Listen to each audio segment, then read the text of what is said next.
In this video, I'm going to restring the main tuning dial cord on a Hallicrafters SX-24. Well, I just completed installing a new main filter cap in the SX-24, and I was tuning it to test the bands, and sure enough, the main dial cord broke. I thought, man, I'm going to have to pull the face off the radio and restring it. Then I looked a little closer, and I saw that the rear of the pulley faces towards me where the spring installs.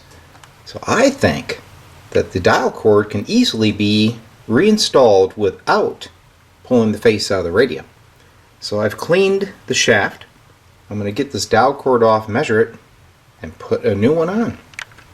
Okay, I've got the new dial cord inside the radio. I went through this hole and connected the spring. It's just hanging in there. I'm assuming that this is a typical dial cord, so the cord should go around this way, 2.5 loops around that shaft, 1 turn around the pulley again, and then back to the spring. Let's see if I'm right. Alright, success. I was able to restring the cord. I don't have the spring hooked up yet. I'm just checking to make sure that we have proper movement of the dial cord and the tuning cap. Everything looks great, so I'm going to tie off this end and get the spring back down under the little retainer. Alright, here's the main dial tuning operating properly.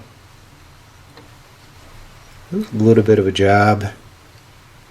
You have to use needle nose and a dental pick, but it all came together well. I'm happy I didn't have to pull the face.